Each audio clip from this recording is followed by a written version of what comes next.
آپ کو یہی ہم بات کر رہے تھے کہ اس میں یعنی کہ خدا کا معیت میں ہونا وہ اہم ہے، ہاں اس سے خدا فرق کا پڑتا ہے انسان کی زندگی پر۔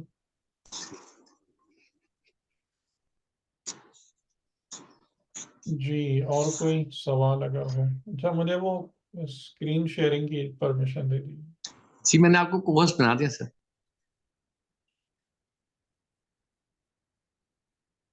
آپ کو میں نے بنا دیا ہوسٹ، جی دیکھ لیجیے۔ جی جی جی،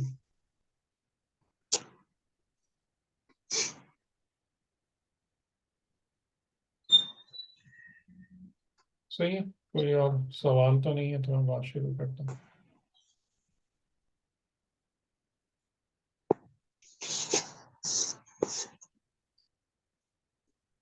چلیں تو ہم کوئی سر، بسم اللہ الرحمن الرحیم۔ تو ہم پچھلی دفعہ بات کر رہے تھے کہ حضرت موسیٰ علیہ السلام کو جب خدا نے حکم دیا کہ تم فرعون کی طرف جاؤ، اور بے شک وہ طاغی ہے، طغیان گری پر آمادہ ہے، یعنی ایک نمونہ طاغوت ہے وہ، اور اس کا مقابلہ کرو، اس کے ساتھ جہاد کرو۔ اور وہاں پر جو ایک بنیادی مقصد تھا وہ بنی اسرائیل کو اس غلامی سے نجات دلانا تھا۔ لیکن حضرت موسیٰ علیہ السلام کے لیے جب مقصد بیان کیا گیا تو وہ مقصد ڈفرینٹ تھا، اور وہ یہ کہا گیا کہ تاکہ ہم تجھے اپنی بزرگ آیتوں میں سے دکھائیں۔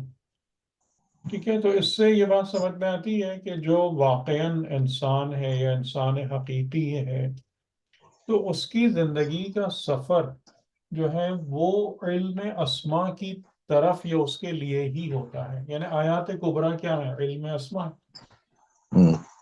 ٹھیک، تو یعنی حقیقی سفر انسانیت جو ہے وہ علم اسماء الہیہ کا سفر ہے، کہ جو اصل بنیاد ہے فضیلت انسان یا کرامت انسان کی۔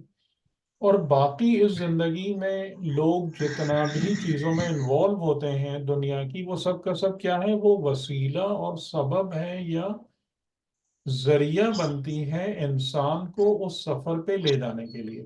ٹھیک ہے، یہ بات ہمیں سمجھنا چاہیے کہ جو حقیقی انسان ہے اس کے لیے معاملہ یہ ہے، لیکن جو باقی لوگ ہیں کہ جو دنیا کی زندگی کے اندر ہی پھنسے ہوئے ہیں، تو ان کے معاملات پہ ڈفرینٹ ہیں کہ ابھی جی مجھے نجات پانا ہے، یا ابھی مجھے کچھ سیکھنا ہے، یا ابھی مجھے کچھ تزکیہ کرنا ہے۔ یعنی ان کے جو پرائمری مسائل ہیں وہ پھر اس نوعیت کے ہوتے ہیں، ڈپینڈنگ آن کہ وہ کتنے درجہ ایمان یا اسلام پہ موجود ہیں۔ صحیح ہے، تو اس میں ہی ان کو جو خدا کی نشانیاں دکھائیں یا سمجھ میں آئیں، لیکن جو بزرگ نشانیاں ہیں خدا کی، یا جہاں پر واقعاً انوار الہیہ ہیں، وہاں تک ان کی پہنچ نہیں ہوتی، وہاں تک ان کا پہنچنا ممکن نہیں ہوتا ہے۔ ٹھیک ہے، یہ بات سمجھ میں آ رہی کہ یعنی اس پورے مجاہدے میں حضرت موسیٰ کے لیے آبجیکٹو اور ہے، اور بنی اسرائیل کے لیے آبجیکٹو اور ہے۔ بنی اسرائیل کے لیے اس مجاہدے کا مقصد یہ ہے کہ وہ فرعون کی غلامی اور اس کے ظلم سے آزاد ہو جائیں، اور حضرت موسیٰ کے لیے مقصد اور مدعا یہ ہے کہ وہ خدا کی بزرگ نشانیوں کو دیکھنے کے قابل ہو جائے۔ قابل ٹھیک تو نہیں، قابلیت تو تھی، ہے، مطلب تبھی خدا قابلیت نے تو ہے، دعوت دی، مطلب یعنی کہ اس کا ہاں موقع انہیں مل جائے، موقع اور مل وہ جائے۔ واقعاً وہ چیز ایکچولی ان کو حاصل ہو جائے۔ ٹھیک، اور پھر ہم نے اس پر بھی بات کی تھی کہ انہوں نے جب یہ حکم کو سنا تو ظاہر ہے کہ وہ جو کچھ بھی وہاں دیکھ چکے تھے، کیونکہ وہ سب ان کی مشاہدے میں تھا جو طور پر آیا ان کے سامنے، تو ان کو پھر اس بات میں کوئی شک نہیں تھا کہ مطلب جو قوت مجھے فرعون کے مقابلے میں بھیج رہی ہے، اس قوت کے لیے کوئی مسئلہ ہے یا مشکل ہے فرعون کو شکست دینا۔ تو اس لیے ان کو اس بات کی پرواہ نہیں تھی کہ مجھے لاؤ لشکر چاہیے، اسباب چاہیے، اسلحہ چاہیے، فلاں چاہیے۔ تو وہاں پر مین پرابلم جو ہے نا وہ ایک آ جاتی ہے۔ وہ مین پرابلم کیا ہے کہ میں اس جو مقتدر قدرت مند ہستی ہے میں اس کی مدد حاصل کرنے کے قابل رہوں. ٹھیک ہے، یہ سب سے امپورٹنٹ بات کیا بن جاتی ہے کہ جب خدا ہم سے کہہ رہا ہے کہ میں تمہیں تمہاری نصرت کر رہا ہوں، میں تمہارے ساتھ ہوں، میں تمہارے پیچھے ہوں. ٹھیک، تو وہاں پر اب اس کا مسئلہ نہیں ہے کہ ہم اپنے دشمن کو ہرا پائیں گے یا نہیں، اس کو شکست دے سکیں گے یا نہیں، یہ پرابلم نہیں باقی رہتی. جو پرابلم رہتی ہے وہ یہ کہ کیا میں اس قابل رہوں گا تھرو آؤٹ کہ خدا کی مدد میرے ساتھ رہے، کیونکہ خدا کی مدد ساتھ آنے کی شرائط ہے. خدا کی جو مدد اور نصرت ہے وہ کسی کی شکل صورت دیکھ کے نہیں آتی ہے، یا کسی کے نام یا لیبل یا ٹیگز پہ نہیں آتی ہے کہ جی میں فلاں ہوں اور میں فلاں ہوں، یا میں ان کا نام لیتا ہوں یا میں ان کی بات کرتا ہوں. ان سب چیزوں سے مدد و نصرت الہی کا تعلق نہیں ہے، بلکہ وہاں پر یعنی خدا کی نظر انسان کے قلب پر ہے، اس کے نفس پر ہے، اس کی ذات کے معیار پر ہے، اس کی کوالٹی پر ہے، اور وہ تمام کی تمام چیزیں ڈٹرمن کرتی ہیں نصرت الہی کے شامل حال ہونے یا نہ ہونے کو. صحیح ہے، تو حضرت موسیٰ علیہ السلام کا جو بھی پھر فوکس تھا وہ اسی بات پہ تھا کہ میرا اپنے رب سے وہ تعلق پیدا ہو اور قائم ہو. وہی جو بات میں نے آپ سے کہی تھی معیت والی، کہ کہیں کوئی ایسی چیز نہ ہو جائے کہ میرا رب میری معیت میں نہ رہے، یا یوں کہیں کہ میں اپنی رب کی معیت سے باہر ہو جاؤں. یہ بات سمجھ میں آ رہی کہ جی سر. نصرت خدا کے لیے کیا لازمی ہے کہ رب آپ کی معیت میں رہے. اور جو صفات کا میں نے آپ کو ذکر کیا تھا، تو وہ صفات آپ کو یہی بتا رہی ہیں کہ اگر کسی کے پاس صبر نہیں ہے تو رب اس کی معیت میں نہیں ہے. نہیں ہوگا. اگر کسی کے پاس تقوی نہیں ہے، اگر کوئی محسن نہیں ہے، اگر کسی کے پاس ایمان یعنی ایمان محکم یا حقیقی ایمان نہیں ہے تو رب اس کی معیت میں نہیں. irrespective آف کہ وہ دل چاہے صبح سے شام تک رب کے نام کی تسبیح پڑھتا رہے، اس سے فرق نہیں پڑ رہا. ٹھیک، تو پھر جو سارا کا سارا آپ کا مطلب مین انٹینٹ اور مین آپ کا جو پورا گیم پلان بنتا ہے وہ پھر یہی بنتا ہے کہ ہمیں اپنے آپ کے اپنے اندر اس قابلیت اور ان صفات کو ہر حال میں باقی اور برقرار رکھنا ہے کہ جن کے ساتھ جن کی بنا پر خدا بندے کی معیت میں رہتا ہے اور آتا ہے. اگرچہ کہ خدا رگے گردن سے زیادہ نزدیک ہے، اگرچہ کہ خدا میری جان سے زیادہ مجھ سے نزدیک ہے، لیکن وہ جو معیت ہے نا، معیت خداوند، وہ ایک شرائط اور صفات مانگتی ہے. یہ بات بالکل کلیئر ہے نا آپ لوگوں کو؟ جی سر ٹھیک، مجھے تو. جی سر. بالکل سمجھ میں آ رہی ہے نا، اس میں کوئی شک تو نہیں ہے. باقی لوگ بھی بتا رہے تھے. میں یہ بات اس لیے کہہ رہا ہوں کہ ہماری جو پریکٹیکل اپروچ ہے نا وہ بالکل اس کے برخلاف ہے.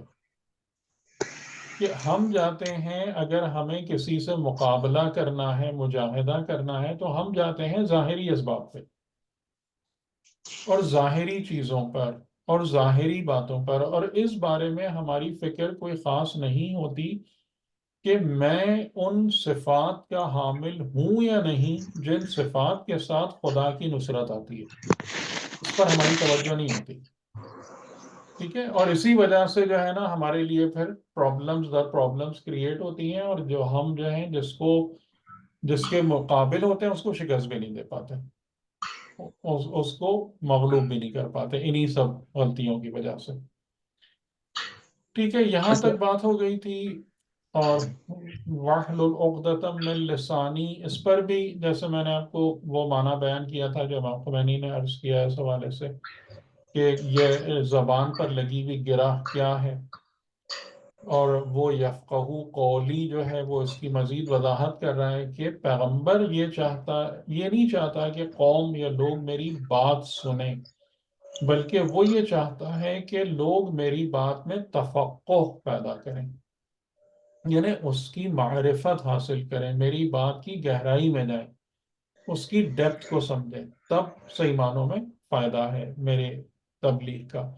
کیونکہ انبیاء جو بھی گفتگو کرتے ہیں وہ سطحی یا مطلب سرسری گفتگو نہیں ہوتی، بلکہ اس کے اندر بہت زیادہ معنویت اور حقائق پوشیدہ ہوتے ہیں، اور ان کی پوری کوشش یہی ہوتی ہے اور نیت یہی ہوتی ہے کہ لوگ زیادہ سے زیادہ ان حقائق سے آشنا ہوں جو وہ بتانا چاہ رہے ہیں، ٹھیک۔ اور اس میں ایک اور بھی کہ جو بات جیسے ہو رہی تھی کہ ان کی زبان میں لکنت تھی یا صاف بول نہیں سکتے تھے، تو اس میں مطلب ایک اشکال ہے اس بات میں کہ کیونکہ یہ ایک عیب ہے، ایک ظاہراً فزیکل عیب ہے کہ ایک انسان کلیئر بول نہ سکے، اور جب نبی کو کسی انسان کو بحیثیت نبی یا پیغمبر خدا نے منتخب کیا ہے جس کا کام ہی تبلیغ اور بولنا ہے، تو اگر اس حوالے سے ہی اس کے اندر ایک عیب پیدا ہو جائے گا یا ایک عیب باقی رہے گا تو اس کی جو کریڈیبلٹی ہے نا وہ لوگوں کی نظروں کے سامنے گرے گی۔ تو اس لیے اس پر اشکال ہے اس بات میں کہ کیا کہ یہ بات واقعاً موجود تھی یا نہیں تھی، یعنی یہ چیز کہ ان کی زبان میں لکنا، تو یا حضرت موسیٰ علیہ السلام اسی بات کا اسی پرابلم کا اظہار کر رہے ہیں کہ جو ہر نبی کی پرابلم ہے۔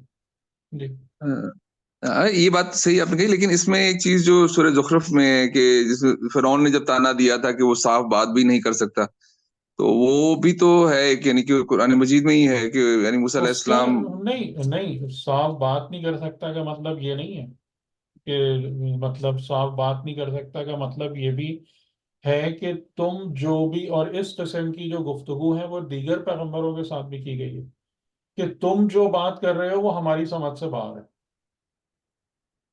یعنی ان کے پیغام کو ڈسکریڈٹ کرنا۔ یہ پہلے ہم دیکھ چکے ہیں حضرت ہود کے ساتھ، حضرت صالح کے ساتھ، کہ ان کے ساتھ لوگ بات کر رہے ہیں کہ جی ہمیں لگتا ہے کہ تم پر کسی جادو کا اثر ہو گیا ہے، یا ہمیں لگتا ہے کہ ہمارے کسی دیوتا نے یا ہمارے کسی گاڈ نے جو ہے نا وہ تم پر کوئی سحر کر دیا، ان کا اثر ہو گیا ہے کہ تم بہکی بہکی باتیں کر رہے ہو۔ حضرت شعیب کے ساتھ بھی یہ جملہ موجود ہے کہ ہم تو تمہیں بڑا عقل مند اور صحیح سالم آدمی سمجھتے تھے، یہ تم کس قسم کی باتیں کرنا شروع ہو گئے۔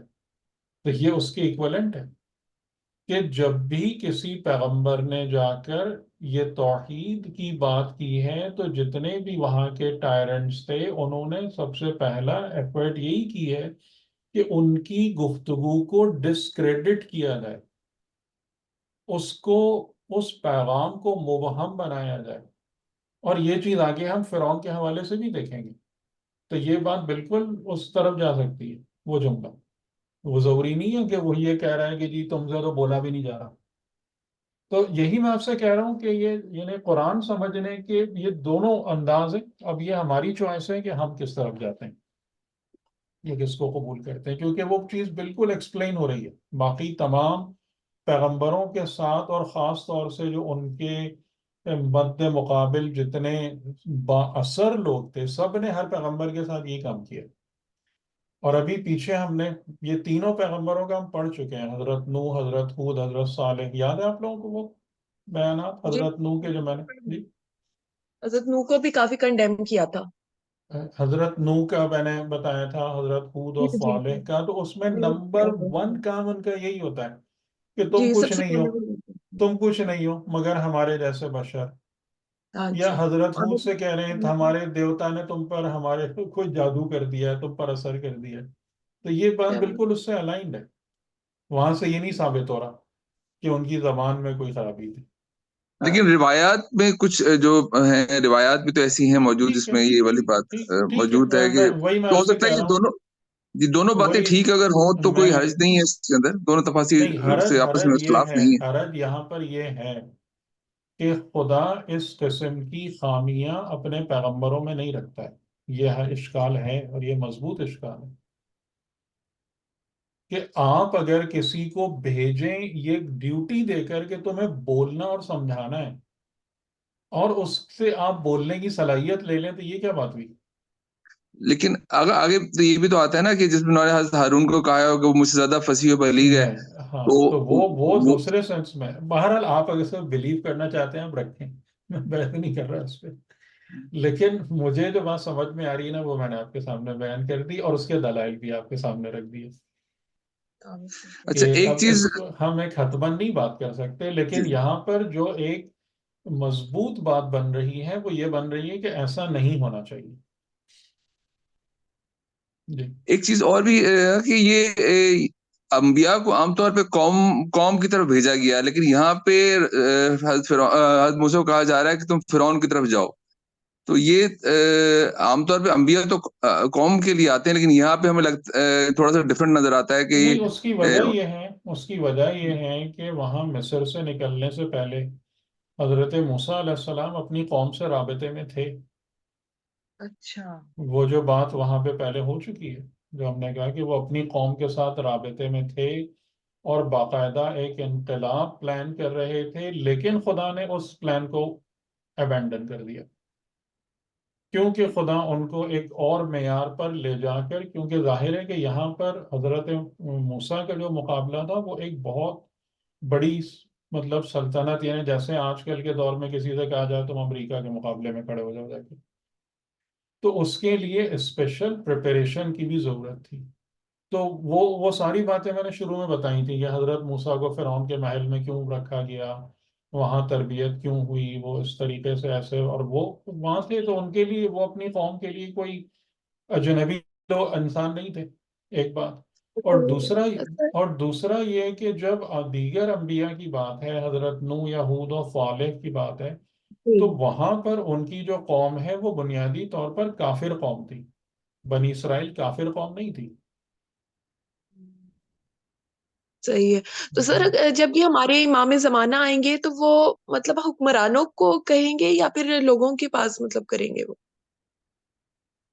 الٹیمیٹلی تو سبھی مقابلے میں آئیں گے، یعنی کہ جو جس طریقے سے واقعات بتائے جاتے ہیں کہ مکے میں آپ کا ظہور ہونا ہے، اور پھر فوراً ہی جو آپ کے ارد گرد کے لوگ ہیں جن کو دجال اور سفیانی اور وہ سب کہا گیا ہے کہ وہ لوگ فوراً آپ پر اٹیک کریں گے. انیشیلی آپ کو شکست بھی ہو جائے گی، پھر اس کے بعد آپ مدینے میں ظاہر ہوں گے، تو وہ تو ایک لمبا پروسیس ہے.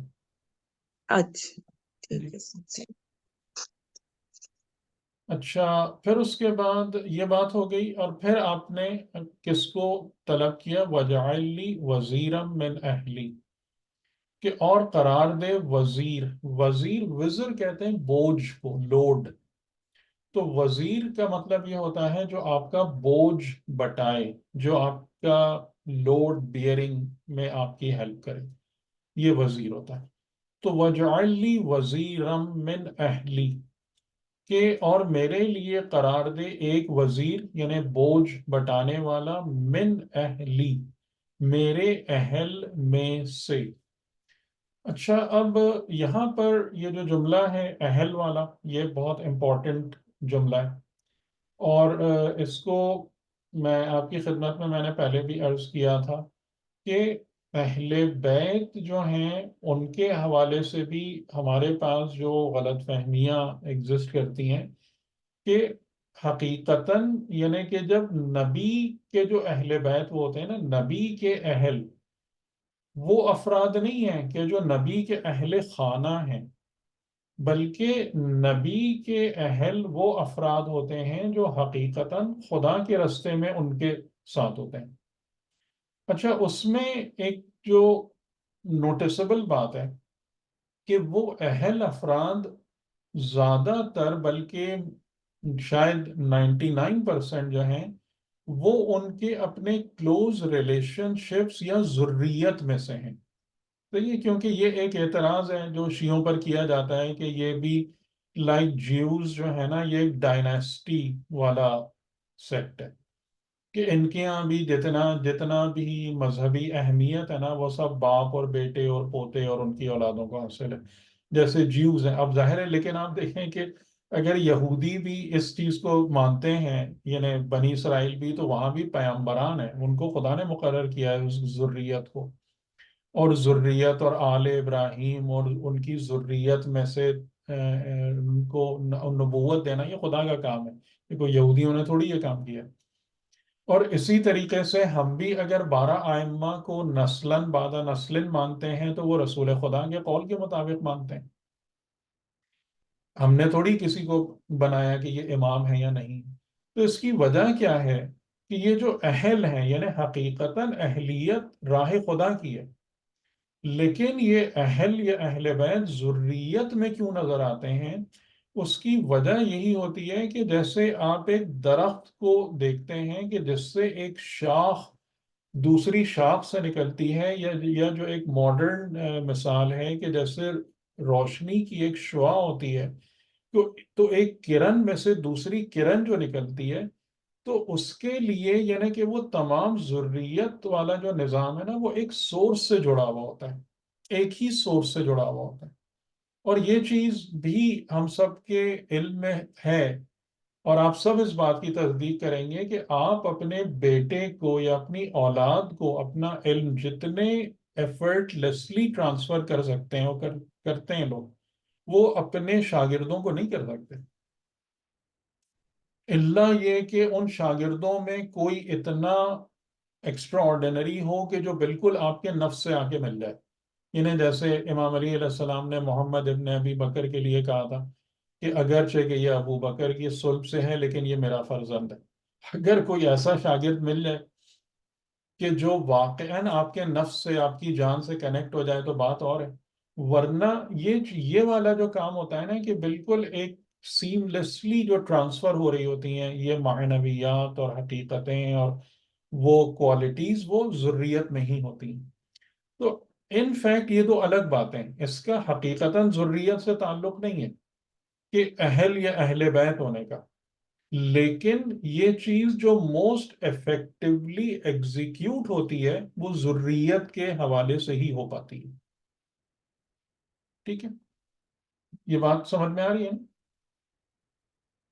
کہ اس لیے وہ جو بحث ہے نا وہ عجیب سا رنگ اختیار کر لیتی ہے کہ وہ کہتے ہیں بھئی یہ بھی تو گھر والے ہیں، ازواج بھی گھر والے ہیں، یہ بھی اہل بیت ہیں. تو وہاں پر مسئلہ اسی بات کا آتا ہے کہ وہ اہل بیت کا مطلب خالی گھر میں رہنے والا نہیں ہے. اہل بیت کا مطلب ہے کہ جو بیت نبوت و رسالت کو شیئر کرے پیغمبر کے ساتھ، وہ اہل بیت ہے رسول کا. یہ اصل بات ہے. لیکن اس چیز کے جو مصداق بنتے ہیں جو افراد، وہ کیا ہوتے ہیں؟ وہ ان کی ذریت میں سے اور ان کے قریبی لوگوں میں سے ہی ہوتے ہیں. جیسے حضرت ابراہیم کے دونوں بیٹے، پھر اس کے بعد ان کی اولادیں، یا حضرت ابراہیم کے بھتیجے حضرت لوط، کہ یہ سب ان کے کلوز کنیکشنز تھے. ٹھیک ہے، تو اس اہل کو بھی اچھے سے سمجھ لیجیے گا کہ اہل میں یہ دونوں باتیں ہیں. اور اہل کا مطلب خاندان رسالت یا خاندان نبوت نہیں، یہ انکمپلیٹ ورڈ کہ خاندان جو ہے نا، کہ خاندان پیغمبر سے مراد ان کے قریبی رشتہ دار لے لینا، یہ انکمپلیٹ، یہ اس کنسپٹ میں خرابی ہے، غلطی ہے. تو میرے اہل میں سے میرا وزیر قرار دے ہارون اخی، ہارون جو میرا بھائی ہے. اس کو ہی اگر ہم سورہ قصص میں دیکھیں تو یہاں پر سورہ قصص کے اندر بھی یہی ہے کہ خدا نے ان کو حکم دیا کہ فرعون اور اس کے سرداروں کی طرف جاؤ، انہم کانوا قوما فاسقین، کہ بے شک وہ لوگ ہیں اور ہو چکے ہیں ایک ایسی قوم جو کہ فاسق ہے. تو حضرت موسیٰ نے وہاں پر کہا، ایک خدشے کا اظہار کیا. یہ وہاں سورہ طٰہٰ میں نہیں ہے. قال ربی انی قتلت منہم نفس، اے میرے رب میں نے ان میں سے ایک جان کو قتل کیا ہے. فَأَخَافُ أَن يَقْتُلُونِي، تو پس میرا خوف ہے کہ وہ لوگ اس کے بدلے میں مجھے بھی قتل کر دیں گے. یعنی کہ اس چیز کی نوبت ہی نہیں آئے گی کہ میں ان کو جا کر تبلیغ کر پاؤں. وہ سیدھا جیسے ہی میری شکل دیکھیں گے وہ مجھ سے قصاص خون طلب کرنے پر آمادہ ہو جائیں گے، اور وہ ایک جھگڑا کھڑا ہو جائے گا.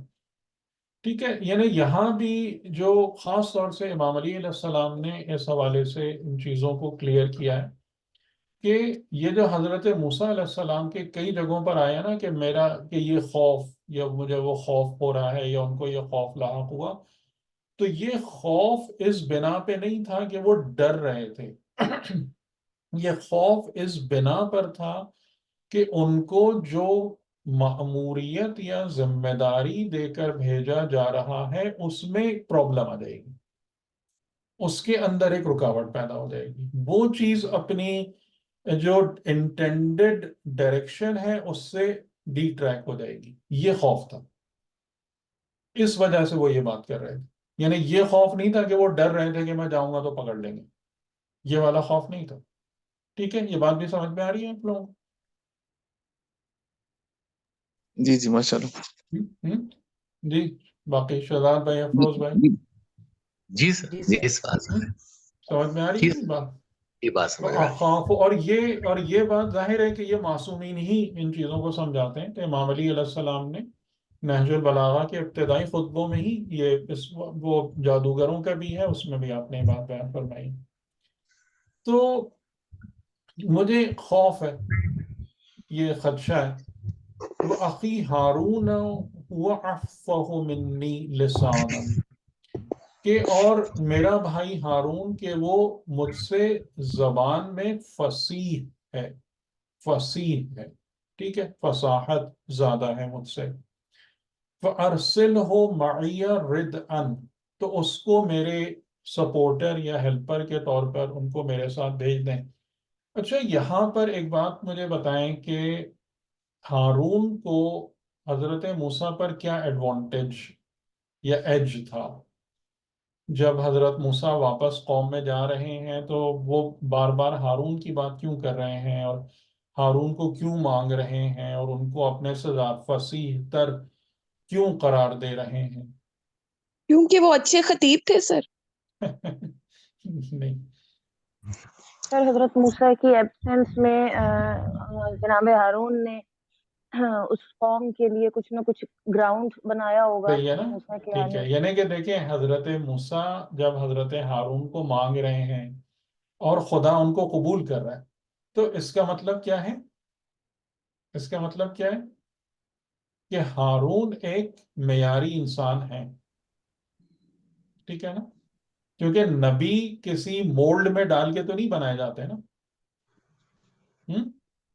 نبی کسی سانچے میں ڈال کے تو نہیں بنتے، نبی انبیاء منتخب ہوتے ہیں اور ان کا ایک کردار جو شروع سے مطلب اپنی جگہ پر موجود ہوتا ہے۔ تو ہارون کی وہ کوالٹی تھی، اور ہارون علیہ السلام کے ساتھ جو ایک ایڈوانٹیج یا ایج ان کو مل رہا تھا کہ وہ تھرو آؤٹ بنی اسرائیل کے اندر موجود تھے۔ حضرت موسیٰ کے ساتھ کیا ہوا؟ 10 سال کا بریک آ گیا، ٹھیک ہے، 10 سال کے لیے وہ اپنی قوم سے الگ ہو گئے، بریک ہو گئے۔ تو اب 10 سال کے بعد جب وہ اپنی قوم میں جائیں گے اور بات کریں گے تو ان کی یعنی اگر حضرت ہارون ان کی ترجمانی کریں گے اپنی قوم میں تو وہ بات قوم کو زیادہ اچھے طریقے سے سمجھ میں آئے گی، یا حضرت موسیٰ خود ڈائریکٹ جا کے ان سے بات کریں گے تو وہ بات زیادہ اچھے طریقے سے سمجھ میں آئے گی؟ ہارون کے تھرو ہونے کی وجہ سے سمجھ آئے گا۔ یہ ایک بات ہے، یہ ایک ان کو ایڈوانٹیج مل رہا ہے۔ اور پھر دوسرا ایڈوانٹیج کیا مل رہا ہے جو یعنی حضرت ہارون کا دوسرا کام کیا ہے؟ یصدقونی، کہ جب ایک اس معیار کا انسان کہ جو قوم کی نظر میں یعنی اب یہ بنی اسرائیل کی بات ہو رہی ہے مینلی کہ قوم کی نظر میں لائق احترام ہے، اس کا ایک مقام ہے، تو وہ جب تصدیق کرے گا اور کمپلیٹلی اپنا تمام ویٹ اور اپنا تمام جتنا بھی اس کا اسٹیچر ہے وہ حضرت موسیٰ کے پیچھے رکھ دیں گے تو پھر حضرت موسیٰ کا کام آسان ہو جائے گا، اپنی قوم میں بھی اور آگے بھی۔ صحیح؟ تو افصح منی لسانا، زبان میں مجھ سے زیادہ فصیح ہیں، اور یعنی اس کا مطلب یہ ہے کہ خدا نے جیسے انبیاء کو مختلف کوالٹیز دی ہیں ایکسکلوسیولی، تو حضرت ہارون علیہ السلام کی جو خاص خصوصیت ہے وہ کیا نظر آ رہی ہے؟ فصاحت بیان و لسان، کہ وہ میری تصدیق کریں اور انی اخاف ان یکذبونی، کہ میں اس بات سے خوف رکھتا ہوں کہ وہ مجھے جھٹلائیں گے. ٹھیک ہے، تو میرے ساتھ اگر کوئی میرا وہ ہیلپر ہو جو میری تصدیق کرے، جو میری بات کو اچھے طریقے سے بتائے، اس انداز سے بیان کرے جو لوگوں کے فہم سے زیادہ نزدیک ہو، تو یہ میرے لیے ایک بہت مضبوط سپورٹ ہے. اور اس کے ساتھ ساتھ یہ بھی کہ میری قوت قلب بھی ہے، کیونکہ انسان کے لیے جو سب سے بڑی چیز ہوتی ہے نا، انہیں کہ جس کے بارے میں مرزا علی قاضی نے بھی ایک جملہ کہا تھا اور ہے پوری تاریخ میں بھی، کہ جو بھی عارف باللہ ہوتا ہے نا، اس کا سب سے بڑا مسئلہ ہوتا ہے تنہائی، اکیلا ہونا، لونلینس. اور وہ لونلینس اس وجہ سے نہیں ہوتی کہ وہ کوئی غلط بات کر رہا ہوتا ہے، وہ لونلینس اس وجہ سے ہوتی ہے کہ لوگوں میں سے کوئی بھی اس کی فکر کو شیئر نہیں کر رہا ہوتا، یا اس معیار پہ نہیں ہوتا کہ جس معیار پر جا کر وہ زندگی اور حقائق کو دیکھ رہا ہوتا ہے، یا جس معیار کی بندگی کو وہ لے کر چل رہا ہوتا ہے. تو یہ ایک لونلینس والی بات جو ہے نا، وہ بہت زیادہ ہوتی ہے اعلیٰ معیار کے لوگوں کے ساتھ. ان کا ایک بہت بڑا مسئلہ ہے اس دنیا میں تنہائی. کہ جیسے امام صادق علیہ السلام نے بھی فرمایا کہ پیغمبر اکرم نے کبھی کبھی، یعنی پوری زندگی میں، ایک جملہ بھی اپنی عقل کے معیار کے مطابق نہیں بولا، ایک جملہ بھی. اب اس سے آپ اندازہ کریں یہ ویسے یہ کام ہی کتنا مشکل ہے کہ آپ لوگوں کے درمیان رہیں، اٹھیں اور بیٹھیں اور مسلسل وہ گفتگو کریں جو ان کے معیار کے مطابق ہو، ان کو سمجھ میں آئے. ٹھیک ہے، تو یعنی اس لحاظ سے حضرت ہارون جو ہیں، یہ 2-3 حوالوں سے حضرت موسیٰ کے لیے ایک قیمتی سرمایہ بن رہے ہیں. ٹھیک ہے، یہ والی بات بھی سمجھ میں آ گئی. حضرت ہارون کا رول، ان کا کردار جی سر، سمجھ اس گیا. میں. جی ٹھیک. سر. جی سر سمجھ یہ گیا. حضرت موسیٰ کے بچپن میں حضرت ہارون کا کیا رول رہا ہے، اس حوالے سے غالباً کوئی آیت نظر نہیں آتی. مطلب نہیں اس پتا، وقت ان کی آیت تو نہیں بہن کا بتا رہی. تذکرہ ہے. ہوں ہاں، ان کی بہن کا تذکرہ ہے کہ بھی وہ ساتھ ساتھ گئیں. تو ہوں اس دوران میں مطلب یہ کہ جو فرعون کی طرف سے بچوں کو قتل کر دینے کا حکم تھا، جناب ہارون نے اس میں سروائیو کس طرح سے کیا، یہ ایسی کوئی اطلاع نہیں نہیں، ملتی تھی. زیادہ جو بات سمجھ میں آتی ہے نا، وہ یہ کہ وہ حکم کوئی عمومی حکم نہیں تھا، وہ خصوصی حکم تھا. یعنی حضرت موسیٰ علیہ السلام کی پیدائش سے تھوڑا قبل، جب اس کے کاہنوں یا نجومیوں نے اس کو کہا تھا کہ ایک بنی اسرائیل میں ایک بچہ پیدا ہوگا جو تیری سلطنت ختم کرے گا، اس وقت اس نے یہ حکم دیا تھا. صحیح، مطلب وہ اس وقت نیو بورنس کے لیے تھا. اور وہ ٹیمپورل وہ اس کا وہ آرڈر تھا، نہ یہ کہ تھرو آؤٹ یہی چل رہا تھا. ہاں، تھرو آؤٹ جو چیز چل رہی تھی وہ یہ تھا کہ وہ بنی اسرائیل کے مردوں میں سے جن کو چاہتے تھے پکڑتے تھے، غلام بناتے تھے، مار دیتے تھے، قتل کر دیتے تھے. یہ سب ان کے لیے کوئی مسئلہ نہیں تھا. صحیح. جی. اچھا، تو خدا کی طرف سے جو جواب آیا، قَالَ سَنَشُدُّ عَضُدَكَ بِأَخِيكَ، یقیناً ہم تیرے بازوؤں کو مضبوط کر دیں گے تیرے بھائی کے ذریعے سے. وَنَجْعَلُ لَكُمَا سُلْطَانًا. اب یہاں سے اس کے بعد جب خدا نے ان کو ان کا شریک قرار دے دیا اس پوری مجاہدے میں، اس ابلاغ میں، تو پھر اب خدا کی طرف سے جو خطاب کا ضمیر ہے وہ واحد سے تثنیہ ہو گیا.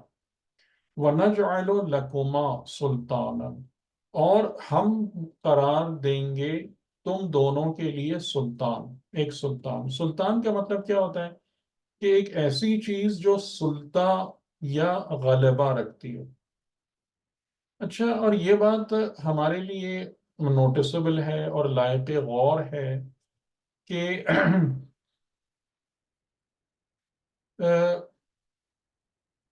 خدا کی طرف سے جب مدد آتی ہے نا، تو خدا کی مدد بنیادی طور سے میٹیریل طریقوں سے نہیں آتی ہے.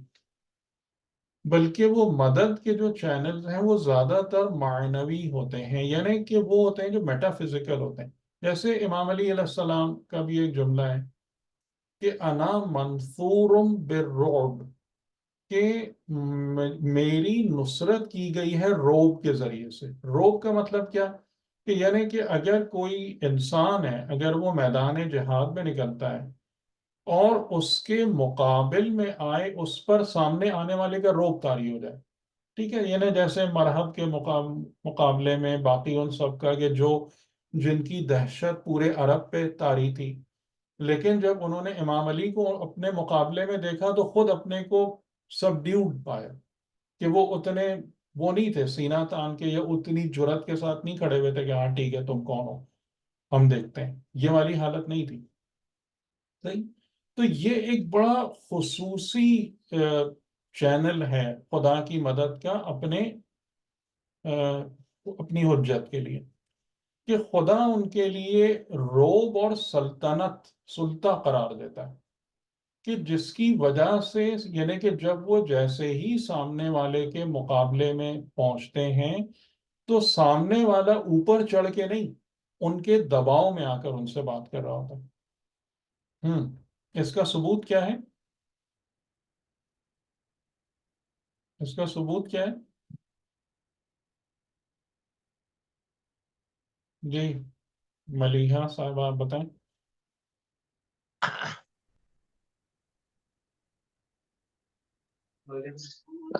نہیں اس میں کچھ کلیئر نہیں ہو رہا تھا، پلیز دوبارہ تھوڑا سا اس کہ کو. خدا نے سلطان دی انہیں. آپ کی اس میں اہلیہ ہے نا آپ کے ساتھ؟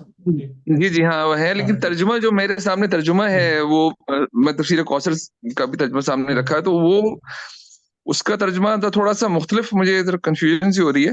جیسے اس میں وہ ہے کہ، اور جیسے آپ کا انگلش کا بھی ترجمہ ہے کہ ہم آپ کے بھائی کے ذریعے آپ کے بازو مضبوط کریں گے اور ہم آپ دونوں کو غلبہ دیں گے، یعنی یہ سلطان جو ہے یہ بھائی کے لیے آ رہا ہے یا نہیں مطلب ان لکوما دونوں ہے نا، لکوما وہی تو میں نے کہا نا، دونوں کے لیے.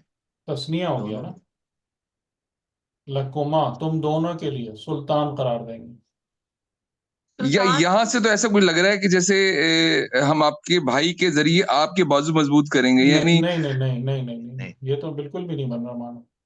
تم دونوں کے لیے سلطان قرار دیں گے، یعنی لیکن آپ کی انگلش کے ترجمے میں بھی کچھ ایسے ہی مجھے فیل ہو رہا تھا کہ اس میں بھی ایسے ہی کچھ نظر آ رہا ہے، لگ رہا ہے. دیکھیں کیا گرانٹ یو بوتھ، بھائی کے ذریعے سے کہاں ہو رہا ہے گرانٹ؟ اگر اس میں بھی دیکھیں گرانٹ یو بوتھ، تم دونوں کو غلبہ دیں گے. دیں گے اتھارٹی.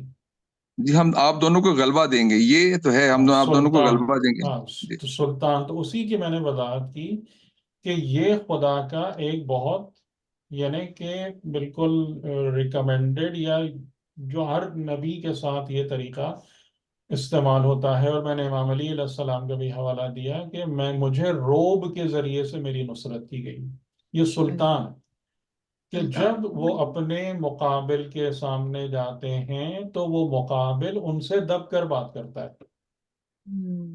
یعنی کہ حضرت موسیٰ اور ہارون دو لوگ ہیں، وہاں پر فرعون اپنے پورے تمطراق کے ساتھ اپنے شاہی تخت پہ بیٹھا ہے دربار پہ، لیکن فرعون ان کو دبا نہیں پا رہا ہے. صحیح ہے. فرعون یعنی کہ اس کا ثبوت جو میں کہہ رہا تھا، جس کے لیے میں آپ سے دعوت دے رہا تھا کہ آپ اس بات پہ غور کریں کہ جس فرعون کے لیے بنی اسرائیل کے لوگوں کو، مردوں کو قتل کرنا کوئی بات ہی نہیں تھی، وہ حضرت موسیٰ سے پوری زندگی بحث مباحثہ کرتا رہا، ان کے قتل کا حکم جاری نہیں کر سکا. جی ہاں بالکل جی صحیح. بالکل صحیح بات. یہ وہ مطلب سلطان ہے. خدا نے ان کے دل میں ایسا روب ڈال دیا تھا، اس کے دل جی میں جی جی خدا نے. وہی جیسے میں کہہ رہا کہ جیسے امام علی علیہ السلام کہ اب مرحب جیسا شخص جس سے پورا عرب کانپ رہا ہے، لیکن جب وہ امام علی علیہ السلام کے سامنے آ رہا ہے تو اس کی وہ ہمت نہیں ہے کہ تم کون ہو، تم کچھ نہیں ہو میرے سامنے، یہ نہیں ہے. بالکل صحیح بات. بلکہ اس کو وہ بات یاد آ رہی ہے وہاں پر کہ میری ماں نے کہا تھا کہ اس سے مقابلہ نہ کرنا جس کا نام حیدر ہو. یہ وہ سلطان اور روب ہے. ٹھیک ہے، تو یہ نہیں کہ یہ خدا کا ایک وہ اسپیشلائز چینل ہے مدد کا جو انبیاء اور اولیاء کے لیے ہوتا ہے، کہ جس کی وجہ سے جو بہت بڑا فرق پڑتا ہے، وہ کیا فرق پڑتا ہے کہ وہ جو گنتی کا ڈفرنس ہے نا یا طاقت کا ڈفرنس ہے وہ اممیٹیریل ہو جاتا ہے. یہ تم جتنی بھی فوج لے کے کھڑے ہو ٹھیک ہے، لیکن جب تمہاری ہمت ہی نہیں ہے ہاتھ اٹھانے کی اور ہاتھ بڑھانے کی تو کیا کرو گے پھر تم؟ ٹھیک، تو میں تمہارے لیے تم دونوں کے لیے سلطان قرار دوں گا. اور آگے کا جملہ یہی بتا رہا ہے فلا یصلون الیکما، وہ تم تک پہنچ ہی نہیں پائے گا. اس کا ہاتھ تم تک پہنچے گا تو تمہارے ساتھ زیادتی کرے گا نا، تم کو قتل کرے گا یا کچھ اور بھی کرے گا. ٹھیک ہے، فلا وصل یعنی پہنچنا، تم دونوں تک وہ پہنچ ہی نہیں پائیں گے. بآیاتنا، ہماری نشانیوں کے ساتھ تم جاؤ، انتما تم دونوں، ومن اتبعکم الغالبون، اور یہ بھی ومن اتبعکما کہ جو بھی تم دونوں کی اتباع کرے گا وہ غالب ہے. اچھا، یہاں پر جو ایک بڑا اہم نقطہ ہے کہ اگر خدا کسی کے بارے میں کہہ رہا ہے کہ یا خدا کی طرف سے قول خداوندی جاری ہو رہا ہے کہ میں نے تمہارے لیے تم دونوں کے لیے سلطان قرار دی، وہ تم پر دست درازی نہیں کر پائیں گے، تم ان کی پہنچ سے بلند ہو، جو تمہاری اتباع کریں وہ غالب ہیں. اس کا ایکچولی مطلب کیا ہے؟ یہ خدا کے الفاظ ہیں نا، خدا کے الفاظ ہیں، خدا کا قول ہے. اس کا مطلب کیا ہے کہ کیا یہ سب باتیں ہیں کہ جو ہوں گی یا خدا پیشن گوئی کر رہا ہے، فور کاسٹنگ کر رہا ہے، تسلی دے رہا ہے، یا قول خدا کا مطلب ہے کن فیکون؟ کن حتمی فیکون. نہیں ہے، کن کن فیکون تو نہیں ہے، کن فیکون تو نہیں ہے، بلکہ زیادہ تو امکان اس میں یہی ہے کہ یہ وہی ہے کہ یعنی ان کی روب و دہشت ہی لگتا ہے کہ ایسی ہے کہ جس سے جو ہے نا وہ یعنی خود بذات خود ان کے اندر ایسی صفات پیدا ہو گئی ہیں جس کی وجہ سے وہ غلبہ نہیں، ملے گا. خدا کا کیونکہ جو قول کن ہے، ہے. خدا کا جو قول ہے نا، قول خدا انما اذا اراد شیئا ان یقول له کن فیکون، کن فیکون. کہ قول خدا جو ہے نا، قول خدا جہاں بھی ہے وہاں پر ifs and buts نہیں ہے. یعنی اب اس بارے میں کوئی شک نہیں ہے کہ جو ان کی اتباع کرے گا وہ غالب ہوگا یا نہیں ہوگا. ابھی ان کی حالت کیا ہے جو لوگ ان کی اتباع کریں گے؟ خالی ہو گئے. نہیں، جو ابھی ان کی کیا حالت ہے بنی ہم اسرائیل پتہ کی؟ ہے مجھے. ہاں ابھی تو بہت پچھلی بھی یعنی قوم ہے جب ہاں بالکل، تو لیکن جب من اتبعکم الغالبون یہ قول خدا ہے نا، اس کا مطلب ہے ڈن، یہ ہو گیا، فیکون، یہ چیز ہو گئی، اب اس کو کوئی بھی نہیں روک سکتا.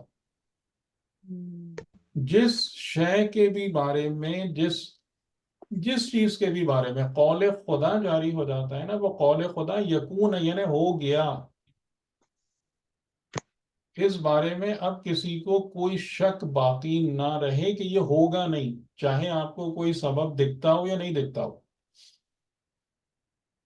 یہ اصل چیز ہے کہ یہ قول خدا ہے. ٹھیک ہے، یہ قالا جو ہے نا، یہ قالا، یہ قال اللہ ہے، یہ کسی اور کا قول نہیں ہے. تو یہ بات یعنی کہ جو تم دونوں اور جو تمہاری اتباع کرے، اتباع شرط ہے، فالو کرنا شرط ہے، وہ غالب ہے. اچھا، اس میں ایک چیز اور بھی، جیسے اسلام کے بارے میں بھی قرآن مجید میں جو آتا ہے کہ ہم اس کو غلبہ عطا کریں گے، اس میں ہم امام سے کرتے ہیں کہ غلبہ اس وقت عطا ہوگا جب آخری امام آئیں گے. تو اس وقت بھی تو غلبہ یعنی حتمی غلبہ تو ہم اس وقت ہی تصور کرتے ہیں.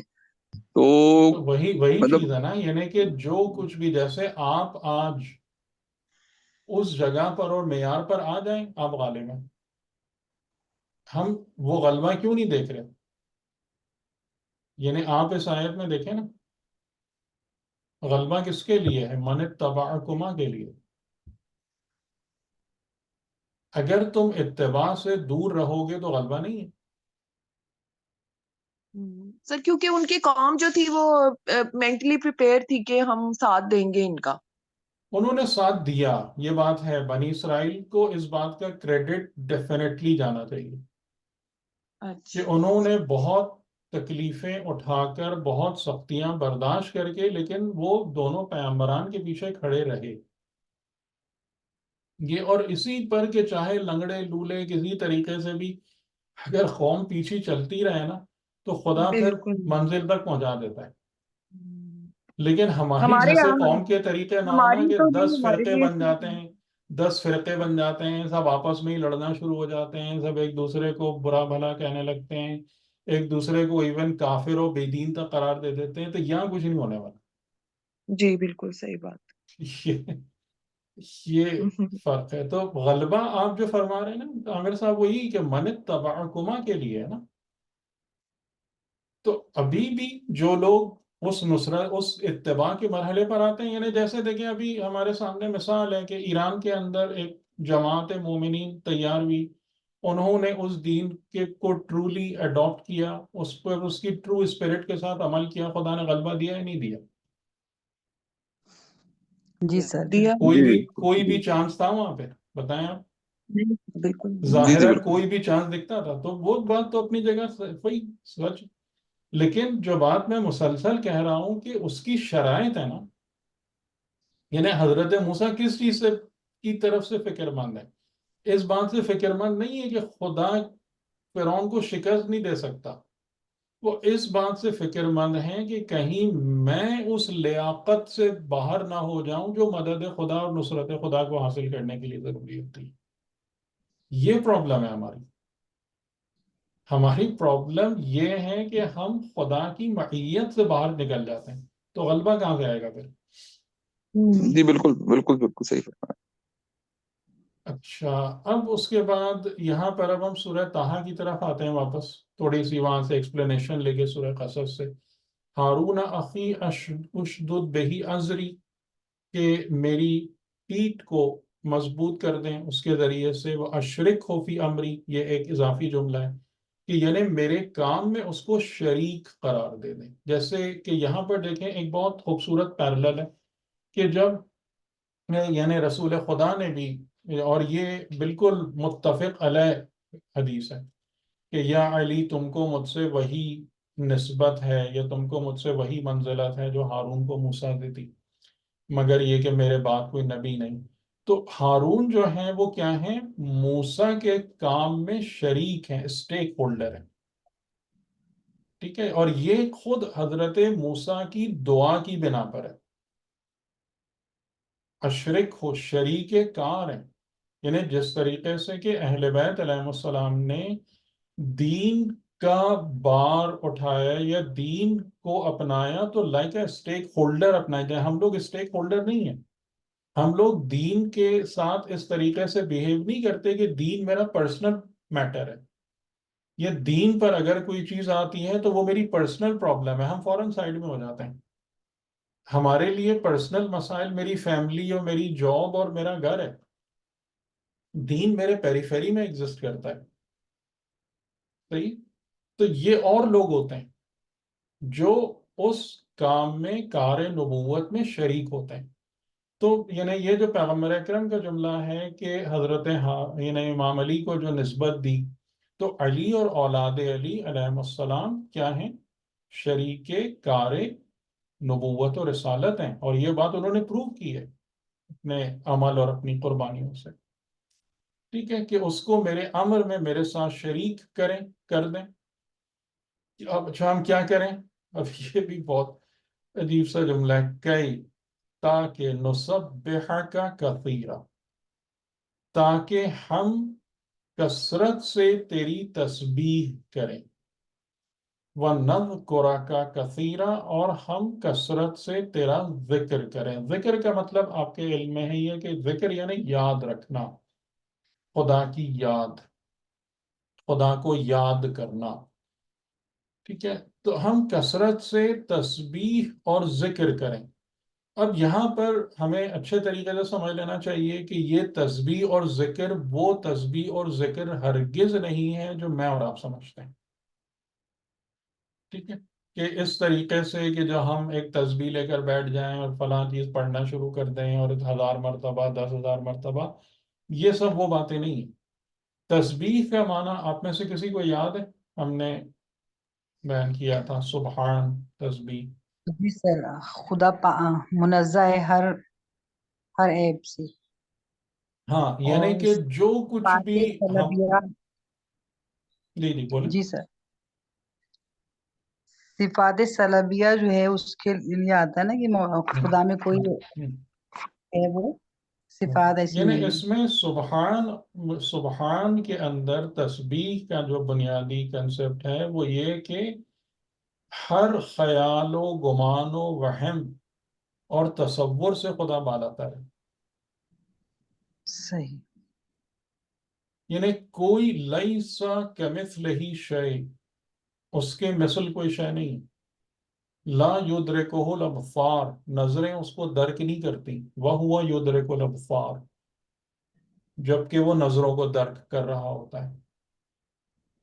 ٹھیک ہے، یہ تسبیح ہے۔ یعنی اس کا مطلب کیا ہے کہ اس حالت کا قلب پہ قائم ہو جانا، یہ سبوحیت یا سبحان اللہ، کہ اس حالت کا قائم ہو جانا، کیونکہ لائف کے اندر جو سب سے بڑی پرابلم ہوتی ہے نا انسانوں کے لیے، جو مین پرابلم جو کریٹ ہوتی ہے وہ شرک سے کریٹ ہوتی ہے، شرک کی بنا پر۔ یعنی جہاں پر آپ کے یا ہمارے یا زندگی کے کاموں میں شرک آ جاتا ہے، وہاں سے خدا کی مدد کا فلو رک جاتا ہے۔ یعنی اس کو اگر آپ ویژولائز کرنا چاہیں تو آپ ایک طریقے سے ویژولائز کر سکتے ہیں کہ Allah is the source of all goodness, خدا ہر خیر اور برکت اور فلاح اور نجات کا منبع ہے، مرکز ہے۔ ٹھیک ہے، میں خدا کی مدد طلب کر رہا ہوں۔ خدا کی مدد طلب کرنے کا مطلب یہ ہے کہ there must be a pipe, ایک کانڈوئٹ، ایک چینل ہونا چاہیے جو اس سورس کو اور مجھے کنیکٹ کرے، کہ وہ فلو جاری ہو وہاں سے، یعنی وہاں سے اس سورس سے خدا کی مدد فلو کرے اور مجھ تک آئے اور میرے مسئلے کو حل کرے۔ اس فلو کے اندر جو چیز سب سے بڑی اور سب سے پہلے رکاوٹ بنتی ہے وہ شرک ہے۔ اور شرک کا مین جو مطلب شرک کی جو پرابلم ہے وہ اسی وقت آتی ہے کہ جب ہم اس بات کے قائل ہو جاتے ہیں کہ میں اپنے خیال اور سوچ یا تصور میں خدا کو لا سکتا ہوں یا خدا کو سوچ سکتا ہوں۔ تو سبوحیت اور سبحان جو ہے نا، یہ خدا کو اس سے منزہ اور بالا تر قرار دینے والی بات ہے۔ تو اس لیے سب سے پہلے اس کا ذکر کیا کہ اگر انسان واقعاً سبحان اللہ کی منزل پر ہوتا ہے تو وہ پھر اس جو شرک کا جو اصل جڑ بنتی ہے کہ اپنے تصورات اور خیالات اور افکار سے خدا کو سمجھنا یا اس کے حدوں میں کسی نہ کسی طریقے سے خدا کو لانے کی کوشش کرنا، انسان اس سے بری اور پاک ہو جاتا ہے۔ تو یہ سب سے پہلا یعنی کہ نسبح کا کثیرن کا مطلب یہ ہے کہ میں بالکل شرک سے بری رہے ہیں، کمپلیٹ شرک خفی و جلی، کسی بھی قسم کے شرک کے تاثر سے ہم پاک رہیں کثرت تسبیح کی بنا پر۔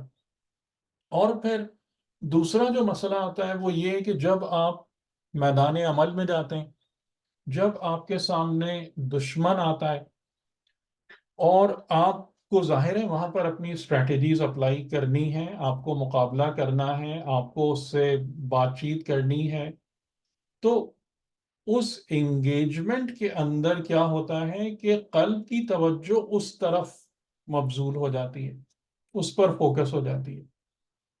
تو دوسرا جس بات کی طلب کی گئی وہ یہ طلب کی گئی کہ ہم کسی بھی حالت میں ہوں، کسی بھی طریقے سے پرابلمز جو ہیں، یعنی کہ جب ہم مجاہدے کے لیے جا رہے ہیں تو یہ پرابلمز ہمیں کسی بھی طریقے سے انگیج کریں، لیکن ہم ہر حال میں تیری یاد پر باقی رہیں، کہ کوئی بھی زندگی کا مسئلہ ہو، کوئی بھی مشکل ہو، وہ تیری یاد پر غالب نہ آ جائے۔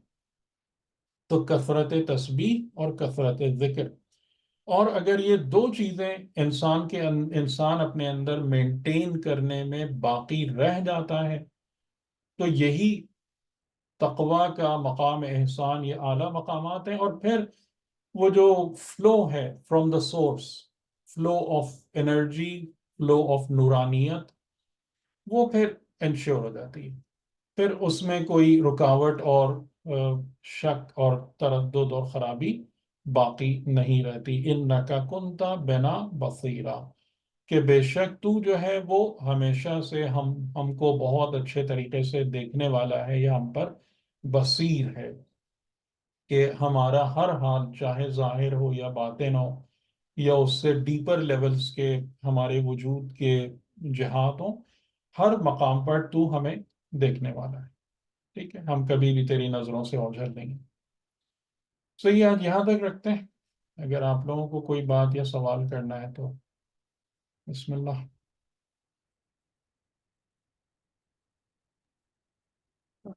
ایک سوال جو ہے وہ اس سے ریلیٹڈ تو نہیں، لیکن ویسے میرے ذہن میں کئی دفعہ اس پنچنگ ہوتی ہے.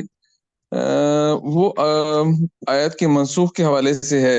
جیسے سورہ نحل میں اور سورہ بقرہ میں 2 جگہ تو کم از کم ہے کہ جہاں پہ اللہ تعالیٰ نے فرمایا کہ ہم نے آیات کو منسوخ کیا اور نہیں، اور اس سے اس بہتر میں آپ آیتیں. المیزان پڑھ لیجئے، المیزان میں انہوں نے کافی اچھے طریقے سے بیان کیا ہے اس کو.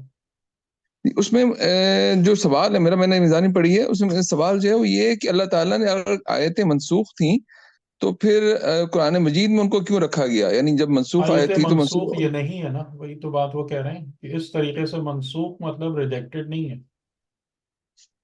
منسوخ کا مطلب ریجیکٹڈ نہیں ہے. جی ٹھیک ہے، اسی تو لیے میں آپ سے عرض کر رہا ہوں کہ آپ وہ میزان میں دیکھ لیں، یہ تفصیل سے انہوں نے بات کی ہے. اچھا، چلیے میں دوبارہ اس کو ہاں، کو اس کو اسٹڈی کرتا ہوں. دیکھیے گا. جی.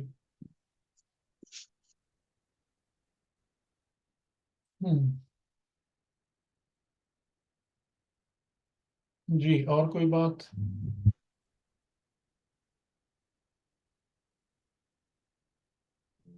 افروز بھائی کدھر ہیں آج؟ بالکل ان کی دو چار سیشن سے آواز نہیں سنائی دے رہی بالکل.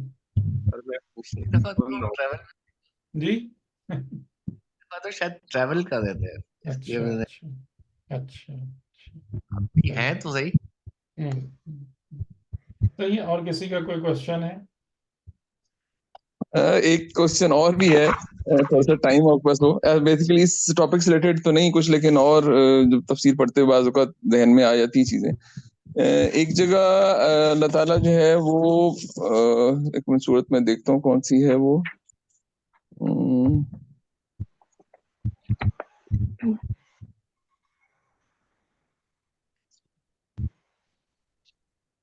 سر میرا ہاں ایک جی، کوشچن وہ تھا، اتنی دیر میں پوچھ لیتی ہوں. جی جی پوچھیے آپ. جی جی آپ پوچھیے آپ پوچھیے، میں ادھر تلاش کرتا ہوں وہ صورت کیا تھی. سر یہ جو سارا واقعہ حضرت موسیٰ کا، حضرت ہارون کے بارے میں بھی ان کو اپنے سپورٹ کے لیے، ہیلپ کے لیے طلب کرنا اور ان کے معیار کے مطابق، تو یہ سب تو واپسی کے راستے پر ہو رہا تھا مدین سے، اور وہاں تو جناب ہارون ساتھ نہیں تھے ان کے. نہیں تھے. تو اس دوران میں ان کا انٹریکشن آپس میں رہا کسی حوالے سے، مطلب یہ ہمیں اس کی بیس انفارمیشن کیا ہے؟ نہیں. قرآن یعنی سوری، ہاں بیس سے مطلب سر بیس سے یہی مطلب کہ مطلب اس دوران وہ کیسے یہ جانتے تھے کہ جناب ہارون کہ وہاں اس ایریا میں کیا حالات ہیں، جبکہ ان کا آپس میں اگر کوئی رابطہ ایز سچ نہیں تھا، جس کا ہم اگر ایک بشر ہوتے ہوئے کہیں کہ علاقے کا فرق تھا، کوئی مینز آف کمیونیکیشن نہیں تھا، تو وہ کس طرح ان ٹچ تھے ایک دوسرے کے ساتھ کہ اگر نہیں. جناب ان ہارون ٹچ کی وہاں تو پر کام بات کر رہے تھے؟ ان ٹچ کی تو بات سمجھ میں نہیں آ رہی ہے کہ ان ٹچ ہم کیوں مانیں. لیکن یہ کہ ایک بات ہمیں پتا ہے کہ حضرت ہارون جو ہیں وہ پہلے بھی حضرت موسیٰ کے شریک کار رہے ہوں گے، اور حضرت موسیٰ جو ہیں وہ ان کی کوالٹی کو، ان کے معیار کو جانتے تھے، اور اس بنا پر انہوں نے خدا کی بارگاہ میں یہ درخواست رکھی. یعنی پہلے جب وہ موجود تھے تو ظاہر ہے کہ وہ ایک دوسرے کے ساتھ تھے نا، ہم جانتے تو تھے. بالکل اس وقت تو وہ ساتھ میں تھے ان کے، لیکن یہ اس دوران جو یہ 10 سال کا گیپ آیا، اس میں ان کے احوال سے واقفیت رہی نہیں، ہوگی. احوال کی واقفیت ضروری نہیں ہے نا، اگر ہے بھی اگر وہ بات ہے بھی کہ احوال کی واقفیت ضروری نہیں ہے، کیونکہ وہ جان رہے ہیں کہ ایک شخص موجود ہے جو میرے مددگار ثابت ہو سکتا ہے، انہیں یہ بات پتہ ہے۔ صحیح۔ سر ایک اور سوال، ان کو یہ بات اپنی نبوت کے اعجاز سے پتہ ہے۔ ضروری نہیں ہے، یہ ضروری نہیں ہے، یعنی اس میں نبوت کے حوالے سے بھی جو گفتگو جو چیزیں ہوتی ہیں نا کہ انہیں قرآن کریم میں خدا نے بار بار یہ کہا کہ نبوت میں بھی ایسا نہیں ہوتا کہ نبی جو ہے نا وہ بالکل ہمدانی کا دعویٰ کرتے، بلکہ وہاں بھی وہ چیزیں جو خدا ان کو وقتاً فوقتاً ان کو بتا رہا ہوتا ہے یا وہ کر رہا ہوتا ہے، تو اسی حوالے سے وہ چیزوں کو جان رہے ہوتے ہیں یا بیان کر رہے ہوتے ہیں۔ تو اس میں وہ شرط ضروری نہیں ہے کہ حضرت ہارون کے تمام احوال پتہ ہوں، انہیں ان کی کوالٹی پتہ ہے اور انہیں اطمینان ہے کہ یہ انسان جو ہے یہ اس جگہ پر میرے ساتھ ہو سکتے ہیں، اور انہوں نے خدا کی بارگاہ میں دعا کی ہے نا، اور خدا نے قبول کر لیا، تو اس کا مطلب ہے کہ وہ چیز بالکل صحیح تھی اس کا ماننا۔ جی شہزاد بھائی۔ میرا سر سوال یہ ہے کہ جو نبی ہے ہمارا جو قاسم ہم، ہے وہ مطلب پیدائش کے وقت نبی ہوتا ہے، پھر وہی صحیح منتخب ہوتا ہے، مصطفیٰ ہوتا ہے، نبی منتخب کا لفظ نہ استعمال کیجیے۔ منتخب ہوتا ہے اور ہاں وہ معصوم ہیں؟ ہوتا ہے۔ یعنی عیوب سے پاک ہے، ظاہر ہے اسے عیوب سے پاک رہنا چاہیے، اب یعنی یہ جو ایسا نہیں ہونا چاہیے کہ جو ہے نا کہ کوئی اس پر وہ انگلی اٹھائے گی، جی فلاں دور میں تو آپ یہ حرکتیں کر رہے تھے اور آپ پیغمبر بن کے آ گئے، یہ سب نہیں ہونا چاہیے۔ جی میرا سوال یہ ہے کہ یہ جو حضرت ہارون کو یہ جو عہدہ ملا ہے یہ ہم، مطلب ریکویسٹ پہ ملا ہے حضرت موسیٰ کی، ہم، ہم، ٹھیک ہے؟ ہاں اس کا ایک دوسرا سوال یہ ہے کہ یہ پہلے سے منتخب تھے، ہونا چاہیے، جی جی ٹھیک ہے نا؟ ہم، اور جب وہ منتخب تھے لیکن نبوت ان کو ان کے ریکویسٹ پہ ملی، ہاں جی یہی نظر آ رہا ہے۔ یہی بات ہوگی نا؟ میں جو یعنی کہ دیکھیں نبوت کا مطلب یہ ہے کہ اب آپ بحیثیت نبی اپنا کام شروع کریں، ہاں یہ اس میں مطلب ہے نبوت کا۔ بحثت نبوت تو ملنے سر کا مطلب یہ ہوتا ہے کہ اب جو آپ کی ماموریت ہے پیغمبر یا رسول کے حوالے سے، now you should begin in that rank, اب آپ اس کا لوگوں کے سامنے جائیں، اعلان کریں، اس کو بتائیں اور اس کیپیسٹی میں آپ کام کرنا شروع کریں۔ مطلب ولی تو وہ پہلے سے تھے، ہاں یعنی وہی کہ جو خدا کے مصطفیٰ بندے ہیں یہ بالکل، اس میں کوئی شک نہیں ہے، یعنی کہ ایسا نہیں ہوتا اس میں تو کسی کو بھی کوئی ڈاؤٹ نہیں ہے کہ نبوت اور رسالت اور عصمت کسبی اور حصولی مقام نہیں ہے، اس میں تو کسی کو بھی کوئی شک نہیں ہے کہ یہ یعنی ایسا نہیں ہے کہ آپ کہیں کہ 50 سال حوضے میں درس پڑھ کے کوئی نبی ہو جائے، نہیں ہو سکتے۔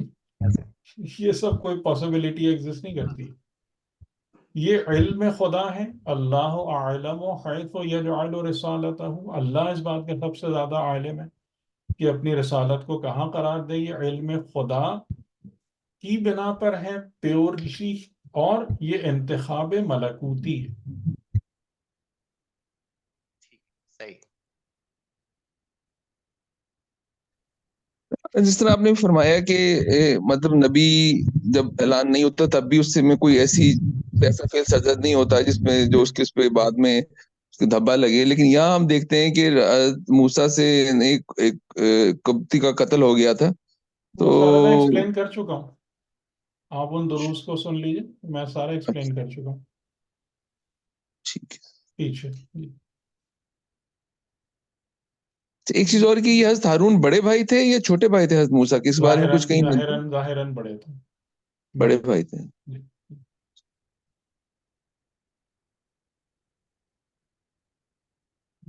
جی آپ بھی کچھ پوچھنا چاہ رہی تھی؟ جی جی سر یہ میں کہہ رہی تھی جب شہزاد بھائی کہہ رہے تھے تو کہ حضرت ابراہیم علیہ السلام نے بھی دعا مانگی تھی،